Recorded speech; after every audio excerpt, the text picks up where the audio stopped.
Hello students, let's discuss summary of the chapter Weathering the Storm in Irsama from the book Moment. Weathering the storm. Weathering means to face the storm in Irsama. इस chapter में प्रशांत नाम का एक लड़का है जो इरसामा में अपने फ्रेंड के घर जाता है और उसी वक्त उनको एक भयंकर साइक्लोन का सामना करना पड़ता है। साइक्लोन मीन्स जो समुद्र में तूफान आता है जिसकी वजह से समुद्र का पानी शहरों में घुस जाता है और बहुत भयंकर फ्लड आती है और जिससे लोगों की ज़िंदगी पूरा डिस्ट्रॉय हो जाती है। So that's the story about the same. एक साइक्लोन आया था अक्टूबर 1999 में ओडिशा में, जिसकी वजह से इनका गांव पूरी तरह से पानी में डूब गया था और ये कैसे उस सिचुएशन का सामना करते हैं ये उसी के बारे में स्टोरी है। So let's read out. Prashant went to his friend's house in Irsama on 27th October 1999. It was 7 years after his mother's death.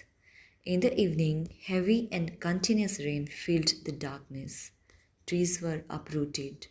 The waters entered his friend's house. The speed of the wind was 350 kilometers per hour. तो प्रशांत एक बार अपने friend के घर जाता है इरसामा में। It is the day 27th October 1999। 1999 की बात है। 27 अक्टूबर को वो अपने फ्रेंड के घर जाता है। शाम को बहुत तेज़ हवा आती है, आंधी आती है और सडनली बारिश शुरू हो जाती है। Trees were uprooted, water enter his friends house. और जैसे वो बारिश आती है, इतनी तेज़ भयंकर बारिश आती है कि पूरा आसपास का एरिया पानी से भर जाता है। पानी घरों में घुसने लगता है और वो क्योंकि वो अपने फ्रेंड के घर था उस वक्त, तो उसके फ्रेंड के घर में भी पानी घुस जाता है। The speed of the wind was, और जो हवा आती है इतनी तेज़ स्पीड रहती है उस आंधी की, हवा की, तूफान की, 350 किलोमीटर पर आवर्स की स्पीड से हवा चलती है। तो due to that heavy rain or that storm, everything was destroyed there. The scene of destruction was horrible. Prashant and his friend's family had taken refuge on the roof. Prashant won't forget the horrible scene that he saw. He was greatly shocked to see a huge sheet of water all over. It covered everything as far as the eyes could see. Houses were broken, dead animals and human bodies floated everywhere. Huge trees had fallen. 2 coconut trees had fallen on the house of Prashant's friend. Its tender coconuts kept them alive for several days. तो क्या होता है, देखते ही देखते उनकी आंखों के सामने सीन एकदम चेंज हो जाता है। एक नॉर्मल लाइफ से पूरा डिस्ट्रॉयड लाइफ हो जाती है शुरू लोगों की। चारों तरफ पानी ही पानी दिखाई देता है। आसपास सब लोगों के घर, पूरा गांव पानी में डूब जाता है। इवन उनके फ्रेंड्स की फैमिली को, उन लोगों को भी घर से निकल के छत पे रहना पड़ जाता है। और इतने तूफ़ान में क्योंकि ट्रीज़ भी अपरूटेड हो गए थे, तो क्या होता है जब वो छत पे जाते हैं तो एक कोकोनट ट्री टूट के उनकी छत पे उनके ऊपर गिर जाता है। बट ये गॉड ग्रेस बोले या फिर क्या, गॉड ग्रेस ही था जिसकी वजह से क्या हुआ कि कोकोनट ट्री उनकी छत पे गिरा। हालांकि दैट वाज नॉट गुड। अगर वहाँ पे उस कोकोनट ट्रीज़ पे कोकोनट नहीं होते तो obviously that could harm any member of the house. गिरना तो अच्छी बात नहीं थी कोकोनट ट्री की उनकी छत पे, किसी को हार्म भी कर सकता था। लेकिन उनके लिए ये एज अ ब्लेसिंग रहा। क्योंकि उस ट्री पे कोकोनट्स लगे थे और क्योंकि उन लोगों के पास खाने को अब कुछ भी नहीं था, सब पानी में डूब चुका था। तो अब जो कोकोनट ट्री उनकी छत पे गिर गया था उस ट्री की वजह से उस पे जो लगे हुए कोकोनट्स थे उनकी वजह से वो लोग सरवाइव कर पाए, उनको खा के वो लोग ज़िंदा रह पाए। तो इस तरह से इस बुरे टाइम में भी, इस बुरी चीज़ के साथ भी उनके साथ अच्छा हुआ कि वो कोकोनट ट्री वहाँ पे उनके पास गिरा और जिसकी वजह से वो सरवाइव कर पाए। For a couple of days, Prashant sat huddled on the rooftop with his friend's family. They were nearly frozen in cold wind. Prashant thought of his family. He decided to go. Though his friend's family asked him to stay back, Prashant was worried about his family.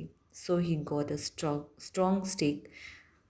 He then started on his 18-kilometer journey to his village. The flood water were swollen. अब क्या हुआ कि कुछ दिन तक तो प्रशांत अपने friends के घर पे रहा वहाँ पे, क्योंकि चारों तरफ पानी भर गया था। तो 2 दिन के लिए वो वहाँ पे रुका, लेकिन फाइनली वो अपने फैमिली के बारे में सोच रहा था, क्योंकि उनको अपनी फैमिली के बारे में सोच सोच के टेंशन हो रही थी कि उन लोगों का क्या हुआ होगा। तो उसने फाइनली वहाँ से जाने का डिसाइड किया। हालांकि प्रशांत के फ्रेंड की फैमिली उनको मना कर रही थी कि ऐसे में उनका जाना ठीक नहीं है, but still he started his journey to his village. वो वहाँ से अपने गांव जाने के लिए निकल पड़ा। प्रशांत waded through water. On the way he found 2 friends of his uncle. अब जैसे वो वहाँ से निकला, रास्ते में उसको 2 लोग और मिल गए उसी के गांव के, जो उसके अंकल के फ्रेंड थे। They were also returning home. They had to push away many floating dead bodies of human beings and animals to move ahead. रास्ते में वो जाते जाते, क्योंकि ऑब्वियस सी बात है, सडनली इतनी फ्लड आ गई थी, इतना ज़्यादा पानी भर गया था चारों तरफ कि इंसान को किसी को संभलने का मौका तक नहीं मिला था। तो इसीलिए जो बहुत सारे एनिमल्स थे और ह्यूमन बींग्स थे वो मर भी गए थे इसकी वजह से, और उनकी डेड बॉडीज़ पानी के ऊपर फ्लोट कर रही थी। तो जैसे ही वो रास्ता क्रॉस कर रहे थे पानी में, एक तो उनको रोड नहीं दिख रहा था, स्टिक की मदद से बहुत केयरफुली उनको चलना पड़ रहा था। दूसरा, सामने जो डेड बॉडीज़ आ रही थी उनके, वो भी साइड में करते हुए आगे बढ़ना पड़ा। There were hardly any houses left in the village that they passed. शायद ही कोई घर बचा था, otherwise everything was washed away in water. Prashant wept, thinking that no one in his family would have survived. अब वो अपनी family के बारे में तो ऑफकोर्स सोचता हुआ जा ही रहा था, पूरा टाइम उसके दिमाग में अपनी फैमिली की टेंशन चल रही थी कि पता नहीं कोई बचा भी होगा या नहीं, शायद तो नहीं कोई बचा होगा। Finally Prashant reached his village Kalikuda. The roof was the only thing that was left of his house. जाके उसने देखा तो कुछ नहीं बचा था, सिर्फ छत थी जो बची थी, दिखाई दे रही थी. So he went to the Red Cross shelter to look for his family there. तो वो वहाँ पे रेड क्रॉस शेल्टर में जाता है. रेड क्रॉस शेल्टर क्या, एक बहुत सॉलिड बिल्डिंग होती है जो ऐसे नेचुरल डिज़ास्टर्स आते हैं तब लोगों के काम आती है, ताकि वहाँ पे जाके रहा जाए, रुका जाए. ये बहुत स्ट्रॉन्ग बिल्डिंग होती है जो तूफ़ान वगैरह के इफेक्ट से बची रहती है. He saw his maternal grandmother there. It was a miracle for them to see Prashant alive. They had thought Prashant to be dead. Prashant's family was there. तो जब प्रशांत वहाँ पे रेड क्रॉस शेल्टर में जाता है तो सामने उसको अपनी मैटरनल ग्रैंडमदर दिखती हैं. मैटरनल ग्रैंडमदर मीन्स नानी दिखती हैं उनको, और फिर धीरे धीरे पूरी फैमिली उनको दिखाई देती है और वो बहुत खुश हो जाते हैं. और फैमिली भी प्रशांत को देख के ऑब्वियसली बहुत खुश होती है, क्योंकि वो भी कहीं ना कहीं दिमाग में ये सोच चुके थे कि शायद प्रशांत इज़ नो मोर, वो शायद ज़िंदा नहीं है. Prashant decided to assess the damage and the danger awaiting the survivors.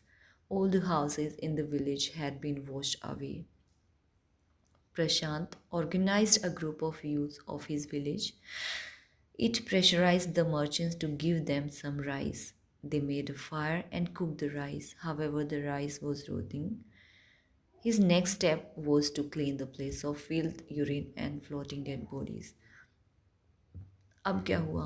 प्रशांत ने अपने गांव वालों में से कुछ मेंबर्स को अपने साथ लिया और उन्होंने कैसे भी अपना एक ग्रुप बनाया यूथ का और मर्चेंट्स के पास गए कुछ खाने के मांगने के लिए। तो वहाँ से उनको राइस मिले।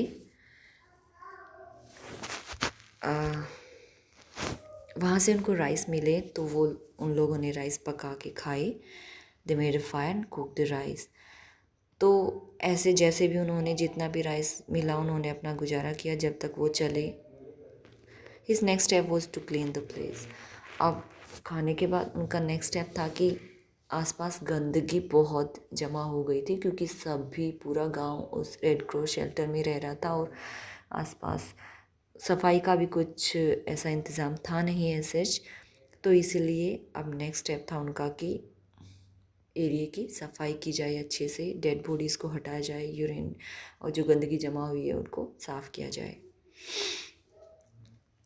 Children devised a method to get food from above on the fifth day. A military helicopter dropped food. बहुत ऐसा हुआ कि बहुत सारे लोग थे क्योंकि सारे गांव के लोग एक जगह इकट्ठा हो रहे थे तो खाने के लिए उनको मतलब सफिशिएंट फूड नहीं था। बहुत दिन तक भूखा भी रहना पड़ा, खाली पेट रहना पड़ा। फाइनली फिफ्थ डे एक मिलिट्री का हेलीकॉप्टर आया जिन्होंने उनको फूड ड्रॉप किया, फूड के पैकेट्स बांटे। But it didn't return. The group deputed the children to lie there. They had the empty utensils on their stomach. It was to communicate to the passing helicopters that they were hungry. Finally, they got food through airdropping. अब क्या हुआ? वो क्योंकि भूखे थे और एक बार helicopter army का आया और वहाँ पे फूड पैकेट्स थ्रो करके चला गया, दोबारा वापस भी नहीं आए। तो सब लोग भूखे थे तो प्रशांत के दिमाग में आइडिया आया कि उन्होंने क्या किया, बच्चों को बाहर लेटा के और उनके पेट के ऊपर खाली बर्तन रख दिए ताकि उनको सिग्नल पहुंच जाए। जो हेलीकॉप्टर्स आसपास से गुजरेंगे उन बच्चों को देख के समझ जाएं कि ये यहाँ पे रहते हैं लोग और वो भूखे हैं, खाली पेट हैं, ताकि उनको खाना ड्रॉप कर सकें हेलीकॉप्टर से। तो फाइनली ऐसा ही हुआ, जब वहाँ से हेलीकॉप्टर गुजरी उन्होंने इन लोगों को देखा तो दे dropped food. Then what happens? Prashant became a savior. He brought the orphan children and made a shelter for them. He asked the women to look after them. अब उसने क्या किया, जो बच्चे थे जो अपने पेरेंट्स को खो चुके थे और जो विमेन थी उनको सबको इकट्ठा किया और बच्चों को इकट्ठा करके विमेन को बोला कि उनकी देखभाल करें सभी। But he soon found that women and children were sinking deeper and deeper in the grave. अब सब इकट्ठे तो हो गए थे, ठीक है, जिम्मेदारी भी दे दी थी, एक दूसरे को सब लोग संभाल भी रहे थे, लेकिन क्योंकि इस डिज़ास्टर में, इस मुसीबत में अपने फैमिली लोगों को बहुत सारे लोग खो चुके थे, इस वजह से वो मतलब डे बाय डे दुखी होते जा रहे थे और ज़्यादा। He made them join the Food for Work program. It was started by a non-governmental organization. अब क्या हुआ, एक नॉन गवर्नमेंटल ऑर्गेनाइजेशन होती है NGO, उन्होंने फूड फॉर वर्क प्रोग्राम शुरू किया जिसमें वो जितना भी अपना एफर्ट दे सकते थे कोई काम करने के लिए वो काम करते और उनको फूड मिल जाता। It was free of cost. He engage other volunteer to help की widows to start their lives. और उन्होंने अपने साथ, प्रशांत ने और लोगों को भी लिया जो, और he try to make them start living again. और उन्होंने धीरे धीरे करके उनको दोबारा से उनकी ज़िंदगी को नई सिरे से चलाने की कोशिश की, नई ज़िंदगी उनकी शुरू करने की कोशिश की कि धीरे धीरे पिछले दुख को भूल जाएं और अपनी ज़िंदगी की नई शुरुआत करें।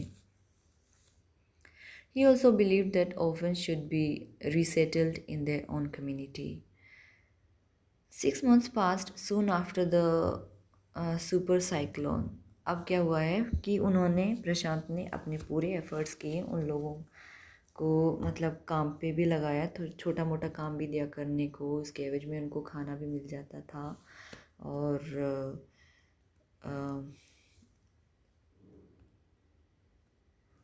मतलब उन्होंने प्रशांत ने उनको नए सिरे से ज़िंदगी जीने के लिए मोटिवेट भी किया। इवन वो क्योंकि बहुत दुखी हो गए थे, अपने फैमिली मेम्बर्स को लोग खो चुके थे, बच्चे अपने पेरेंट्स को खो चुके थे, लेडीज़ और बाकी लोग अपने कोई हस्बैंड को खो चुका था, कोई वाइफ को, कोई फैमिली मेम्बर्स को, पेरेंट्स को, तो उन सब वे बहुत दुखी थे। तो वहाँ से उस दुख से उनको निकालने के लिए उन्होंने उनको गेम्स वगैरह में भी लगाया, स्पोर्ट्स करवाने शुरू किए लोगों के। तो उनसे उनका माइंड थोड़ा डाइवर्ट हुआ और उन्होंने ज़िंदगी जीना शुरू किया फिर से।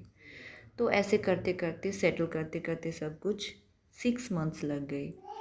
6 months passed soon after the super cyclone. Prashant now thought about himself. Earlier, he had no time to. Earlier, he had no time to bother about his own pain. अब क्या हुआ, 6 महीने गुजर गए, उनको थोड़ा प्रशांत को लगा कि हाँ भाई अब सब लोगों ने अपनी ज़िंदगी शुरू कर ली है, फिर से थोड़ा जीना शुरू कर चुके हैं, उनकी ज़िंदगी फिर से पटरी पे आ चुकी है। Then he started thinking about himself. अभी तक उसको खुद के बारे में सोचने का टाइम ही नहीं मिल रहा था, अब he starting about thinking himself also. खुद के बारे में भी कुछ सोचना शुरू किया उसने फिर। The widows and orphan children of the village thought of Prashant only in their hours of grief. तो इस तरह से प्रशांत ने अपने गांव वालों की मदद की, दुख से निकालने में, उनकी ज़िंदगी को फिर से शुरू करने में। और